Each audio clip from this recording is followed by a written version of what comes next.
Hey, you want to save a lot of money and learn some new skills too? I'm going to teach you how to fix your camper's refrigerator, save yourself a trip from the dealer, and spending hundreds of dollars. My name's Randy. You're watching Go Midwest Fishing.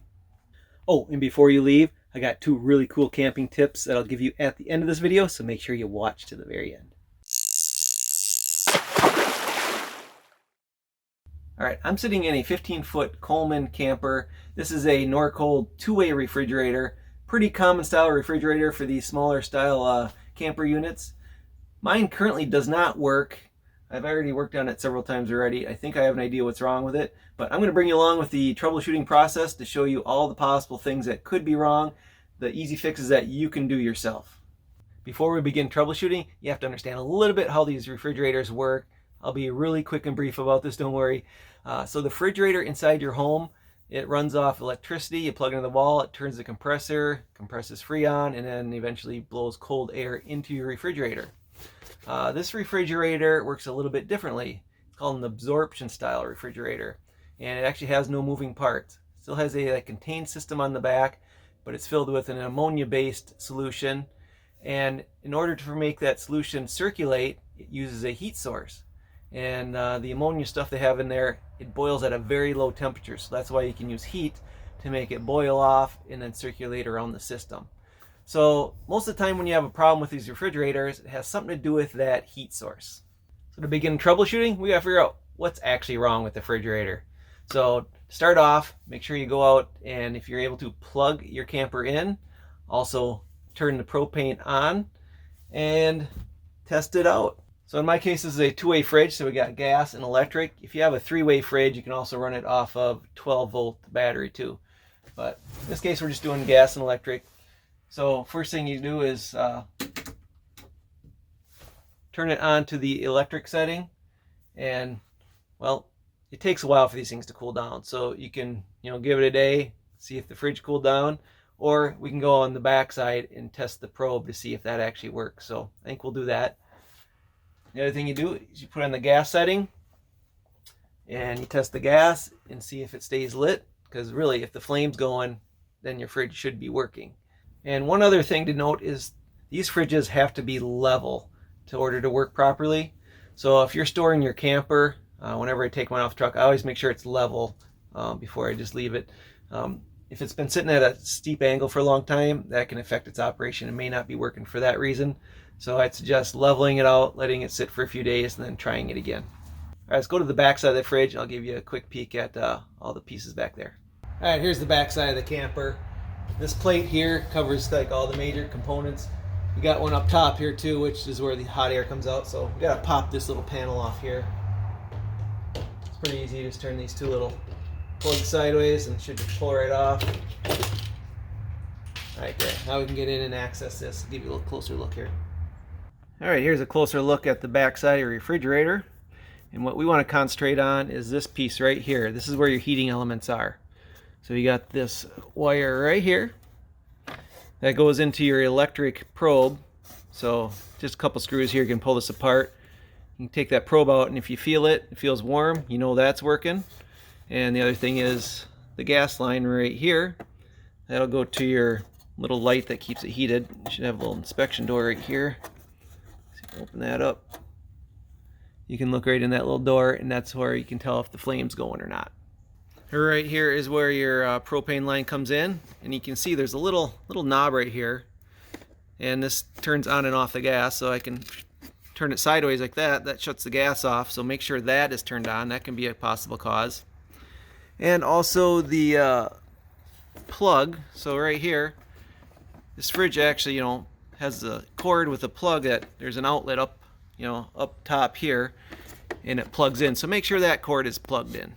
All right, I've already tested this refrigerator, and I checked out that electric probe. I pulled it out of there, felt it heat up, so I know it's not an electric problem. And when I run on electricity, it cools down the fridge just fine. It's when it's running on the gas, it's not working right. So let's fire it up on the gas, show you how I do that.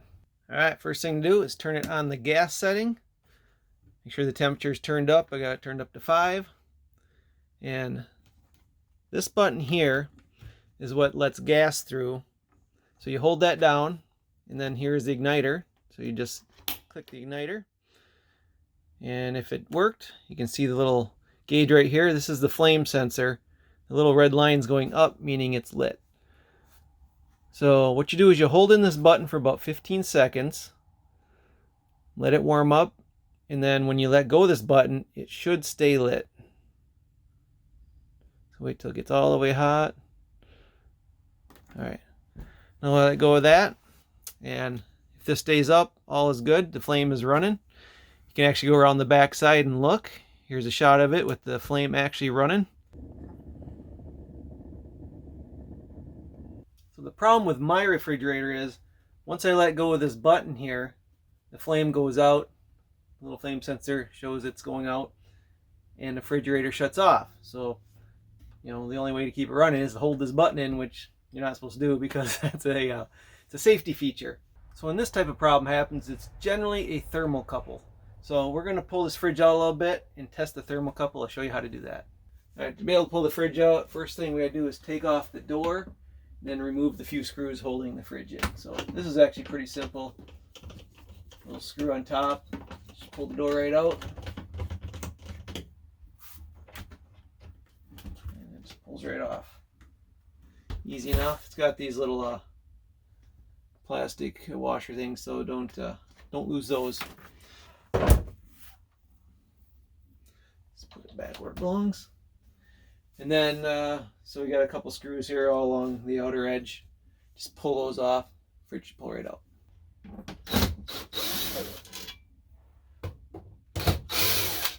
Now, if you look on the back side, there's probably a couple screws holding it in back there too. So just remove those as well. All right, all the screws are out. Let's just start pulling on it. Should slide right out. Now, the first time I did this, it was really stuck. It wouldn't move, and I'm not really sure what the problem was. It just kind of stuck to the bottom there. I had to get a pry button there and kind of break it loose, but it literally should just slide in and out. And there is insulation around it too that you gotta be careful, it might bunch up on you. But for now, we just want to access the top here, and we still have it plugged in, the gas line's attached, so if you want to pull out further, you have to disconnect that stuff. All right, let me tell you a story about this refrigerator. This camper was sitting in a pole barn for about the first 5 years of its life, and I got infested with mice, and that actually has been probably my biggest cause of issues with this camper. So make sure you check for mice damage. That can probably be one of the #1 causes of things not working.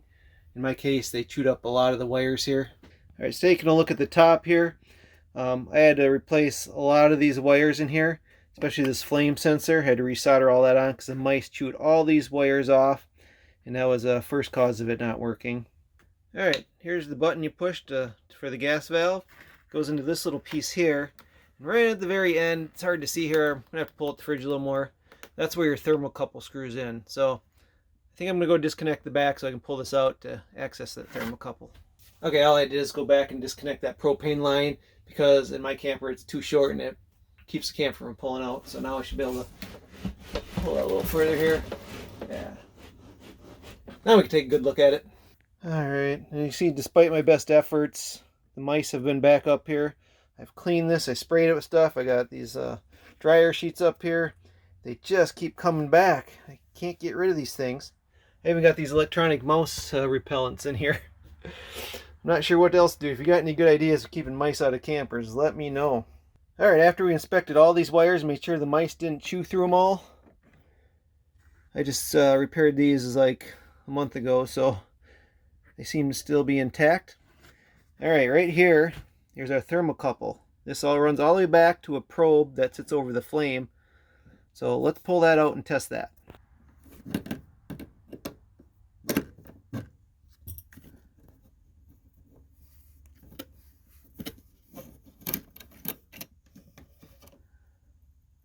All right, that's what the end of that looks like.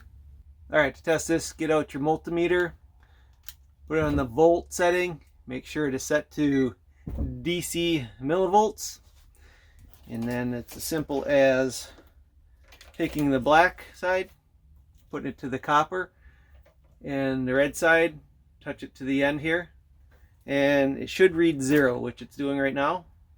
Now to test it, all you do is add a heat source to it. So if you have a buddy or whatever, you can have them hold a lighter on the back end there.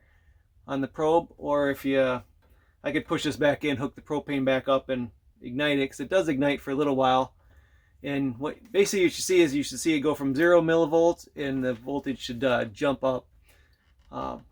When this creates a voltage, there's a little piece down here that detects that, and it's like a magnet. It holds it open, so when you let go of this button, it keeps the gas flowing through. Now I already tested my thermocouple and it works just fine. So now I was just baffled why the flame won't stay on, because those are the main components there. And then I got reading and I found out a little something that may be the fix, and let's find out if it is. Alright, you see this little piece here that the thermocouple screws into? This is called a thermocouple interrupter. And from what I've read, these have a history of going bad. So I went and bought a new one right here. Got this off Amazon for I think $17.95 when I bought it. So I'm going to replace that, and that should be the fix. Let's find out. Alright, there's a couple wires just attached to it, so just pull those wires off. Two. And then it should just thread out as far as I can tell. Yep, just give it a little twist there. And the mice peed all over this too, so I don't know if that wrecked a lot of stuff, but pretty much right there is what that is. It's got a little thread on the end, 2 plugs, and thermocouple screws right in there. Alright, get our new one out.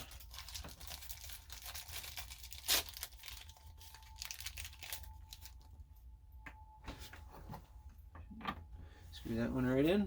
Super easy to do. Plug our wires back into it.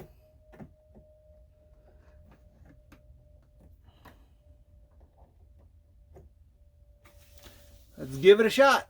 Alright, I just hooked the thermocouple back up, hooked the propane in the back, turn the propane on, just push the fridge back, and we're going to go ahead, put it on gas, and see if it lights and holds. Alright, gas is on, temperature turned up. Push in the button, and let's give her a few snaps. Alright, check it out, it's starting to rise up. Now I did that before, so now we just got to wait to see when I release the button if it stays up or not. Uh-oh, it's going back down. Okay, maybe just an air bubble in there or something. Alright, it's been about 15 seconds. We're going to let go and keep an eye on that meter. Do do do do do do do do do do do do. Right here, the thermocoupler interrupter, real easy, like 18 bucks. You just unscrew it, screw it in, and that did the trick for me. It's one of those little, whoa, it's one of those little hidden things that nobody really tells you about. But I've heard that people had some issues with that, so I thought I'd try it, and it worked. As you can see, these fridges are fairly simple, and you can easily fix those few things yourself. And believe me, if you own a camper, you know how expensive it is to bring it into a dealer and have somebody else repair these appliances on there. All right, let's get to the tips. Tip number 1. All right, you see that door right here? This leads to the toilet. This is my first camper with an actual bathroom in it. I've had others, but I always remove the bathroom because I was actually afraid to deal with the mess it makes. It turns out it's actually not that difficult to deal with. What I did have a problem with was the smell. Yeah, having a bathroom was great until it started smelling up the whole camper. And here's what I did. I went to the store and bought these commercial drop-in RV toilet treatments. Supposed to break down waste, stop odors up to 7 days, and blah, blah, blah. Well, I'm here to tell you, these things do not work. I didn't notice a difference at all when using these commercial products. So I did a little research and found what's called the Geo method. Now, if you never heard of this thing is awesome. It's your own homemade, basically toilet treatment. It's super easy and it works great. Let's go to my shop and I'll show you what I put in it. All right, here's our 3 ingredients. Dawn dishwashing soap, Calgon water softener, and bleach. All right, I'm going to add 1 cup of Dawn dishwashing liquid. Put it in your bucket. 2 capfuls of Calgon water softener. And 1 cup of bleach.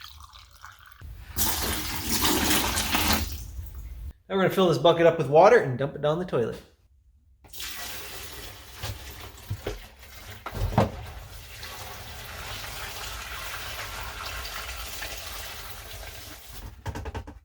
That's all there is to it to have a nice, good smelling bathroom in your camper. Alright, this is called the Geo method. You can look it up, and what you're going to find is everyone has their own recipe. So I showed you how I do it. 1 cup of dishwashing liquid, 1 cup of bleach, and 2 capfuls of water softener. Works great for me. You'll see people on there with variations of this formula. Some people like to use laundry detergent instead of dish soap. Some people say not to use bleach because it's not good for your plastic. But when I looked into that, there is no issue with it. In fact, they sell bleach in plastic containers, so that should kind of tell you there.